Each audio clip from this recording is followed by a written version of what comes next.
a gente vai saber um pouco mais sobre precatório, sobre essas dívidas e como é que você pode ou quando você pode receber esses valores, que eles podem ser convertidos em dinheiro para você aqui no nosso Café com Leite. Hoje a gente tem uma entrevista e um bate-papo com o advogado que é especialista nesse assunto, né? Exatamente. O doutor Fúvio Rebouças, que é especialista em direito público, vai conversar com a gente aqui via vídeo. E tá aqui já, doutor? Está em São Paulo, doutor? Bom dia. Bom dia, William. Bom dia, Bia. Sim, falo de São Paulo aqui, capital. Muito bem. Doutor, o que é precatório? Vou explicar de uma forma que as pessoas consigam entender de forma rápida, porque há muita questão que... Principalmente com essa PEC, né? né? O que é precatório? O que é o precatório, doutor? Sem o juridiquês. É.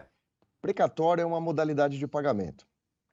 É o momento em que, no processo, não há mais nenhuma discussão a ser feita, não há mais nenhum debate a ser travado, e aí existe uma consolidação de um número, de um valor, que é devido pelo Estado lato sensu, né, sentido mais amplo, seja governo federal, sejam os estados da federação ou os municípios, e esse valor, ele é inscrito no orçamento. A partir do momento que ele é inscrito no orçamento, ele se torna um precatório. E aí fica aguardando o momento do seu pagamento, da sua quitação. Muito bem, explicado o que é. O precatório é uma modalidade de pagamento, mas que só o governo tem direito, né? Nós não temos direito de pagar o governo em precatório, temos, doutor? Não. É uma prerrogativa do Estado. Puxa vida, hein? Só o Estado tem essa colher de chá aí para fazer os pagamentos dessa maneira, né? Oh, que pena, viu? Eu queria poder pagar o governo com precatório. Hoje, dia 10, você já tinha uns boletos para pagar em precatório, não tinha? Não, mas precatório você não precisa pagar imediatamente. Tem gente que está esperando receber precatório há 20 anos, 30 anos. Essa é uma questão, infelizmente, bastante penosa, né? Porque os processos, William e Bia, eles já têm uma duração bastante alongada. Quando nós demandamos contra o Estado, nós experimentamos uma batalha judicial que muitas vezes se alonga por décadas, mas não é incomum, é até frequente, que esses processos durem 15, 20, 25, 30 anos, né? Não é incomum, não é infrequente. E aí, nesse momento em que o processo se encerra e que há a inscrição daquela dívida do governo para com o particular, seja pessoa física, seja pessoa jurídica, no momento em que há a inscrição para determinado orçamento, a expectativa do credor, nós, é de recebermos naquele orçamento e que o valor foi destinado. Só que, infelizmente, nos estados e na maioria dos municípios aqui do Brasil, isso não acontece. Para vocês terem uma ideia, nós estamos falando, por exemplo, do estado de São Paulo. O estado de São Paulo, nesse momento, vem pagando os precatórios originalmente orçamentados para o ano de 2003. Portanto, nós temos uma defasagem, a gente tem uma demora de aproximadamente 18 anos entre a expectativa de receber aquele valor e o efetivo recebimento. Para você esperar. E tem gente que não vai receber esse valor em vida, mas isso pode ser recebido pelos filhos, pela família, não pode? Sim, sem dúvida, é um crédito e ele acompanha o direito sucessório, havendo herdeiros, sucessores, eles terão direito ao recebimento desse crédito quando isso ocorrer, né? Mas é uma questão muito penosa, até porque as pessoas nutrem as expectativas, planejam-se para isso, fazem a sua programação contando com aquele ingresso de recursos, e quando elas veem isso frustrado, gera um desequilíbrio orçamentário, gera uma alteração toda, muitas vezes, em um projeto de vida, né? Porque nós estamos falando de valores, quando se tratam de precatórios, nós estamos falando de valores superiores a 60 salários mínimos, ou seja, atualizando isso, nós estamos tratando de importâncias acima de R$ 120 mil, R$ 130 mil, de forma arredondada, né? Então, impacta bastante o planejamento pessoal e familiar desses cidadãos. E os valores abaixo de 120 mil reais, falando aí de forma arredondando aí, que seriam 60 salários mínimos, né?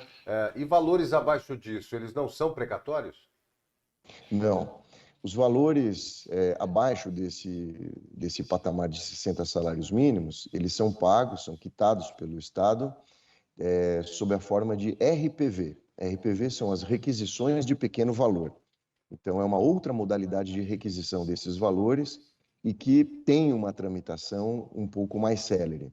Não é imediato, mas é uma tramitação bem mais acelerada do que os precatórios. Não demora 18 anos para você receber. É possível vender Não. o precatório, doutor? Sim, é possível fazer antecipação. Essa é uma solução bastante comum e que está cada vez mais se popularizando. Uma vez que nós estamos tratando dessa demora excessiva por parte do Estado, dos seus entes federativos, na quitação dos valores, e a necessidade, muitas vezes, não espera esse tempo que o Estado leva para fazer o pagamento, existe a possibilidade de fazer uma antecipação.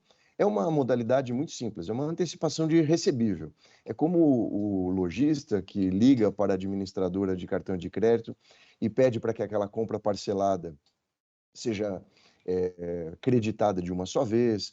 É a mesma coisa do que uma empresa que tinha lá suas duplicatas, hoje tem outras formas de títulos, pede junto ao banco uma antecipação. Ou quando nós vamos a uma instituição financeira fazer uma antecipação da restituição do imposto de renda, o mecanismo é muito semelhante. Na verdade, é dinheiro no tempo. Então, vamos imaginar que nós temos 200 mil a receber. E esses 200 mil, nós temos uma expectativa de 10, 12, 15 anos para receber, ou um pouco menos, 5, 6, 7 anos. Existem instituições financeiras que compram aquele direito creditório, compram aquele precatório e fazem essa antecipação mediante o pagamento de um valor com deságio. É assim que funciona. Doutor, e aí, desse valor que eu vou receber, quanto que eu vou pagar de imposto por esse precatório? A carga tributária não se altera. A carga tributária, normalmente, ela se limita à incidência do imposto de renda e da contribuição previdenciária. Nós estamos falando de valores aí, muitas vezes, envolvendo funcionários públicos, né? Que discutem aqueles temas salariais junto ao governo e tem a contribuição previdenciária. O mais é a incidência do imposto de renda. Se for uma verba indenizatória, muitas vezes não há nem a incidência de imposto de renda. Quando se trata de indenização isentas dessa tributação. Sim. Em Isso. relação a um ente falecido e os seus sucessores vão receber, ou precisam receber, ou está na hora de receber, tem que fazer um inventário? Entra no inventário ou não precatório? Sim, é um direito, precisa ser inventariado, então a primeira providência, independente de haver crédito, né, com o falecimento, há necessidade de se instaurar um procedimento de inventário ou de arrolamento, conforme seja a situação, e aí, no inventário, ao final desse procedimento de inventário, haverá a chamada partilha, né, o formal de partilha. Nesse documento formal de partilha, ficam definidos quem são os herdeiros e qual é o quinhão que caberá a cada qual. Então, esse documento é importante, porque, através do formal de partilha, existe a possibilidade de individualização desses créditos, desses direitos aos créditos. Então, a viúva terá os seus 50%, cada um dos filhos receberá proporcionalmente os 50% restantes. Às vezes não há filhos, às vezes só há viúva, às vezes não há viúva nem filhos e obedece à ordem sucessória do Código Civil. Então, é importante fazer um inventário e, depois de feito esse inventário, chegando ao formal de partilha, uma habilitação no processo original em que se discute o direito do credor original ao precatório.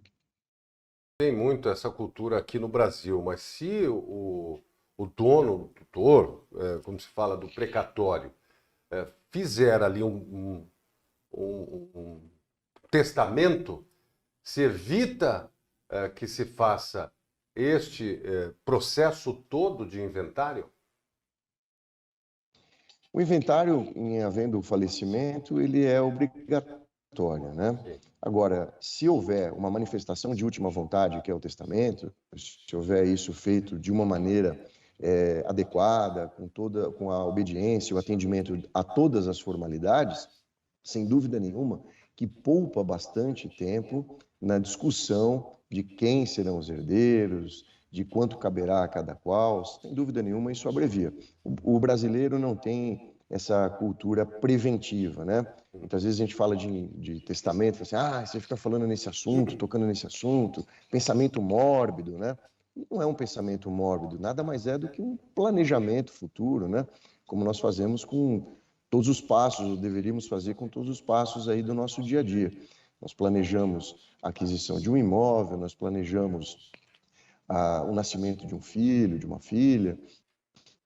Muito Então, bem. Doutor, eu esse queria agradecer. momento da sucessão também deve ser planejado, né? Muito bem, eu queria agradecer, doutor Fúvio Rebouças, especialista em direito público, trazendo aqui algumas respostas e tirando muitas dúvidas de muitos web espectadores aqui, inclusive nossas, sobre o precatório. Doutor, muito obrigado, viu? Ótima quinta-feira para o senhor. A todos nós agradeço o convite e permaneço à disposição para que nós pudermos contribuir. Sempre. Muito obrigado.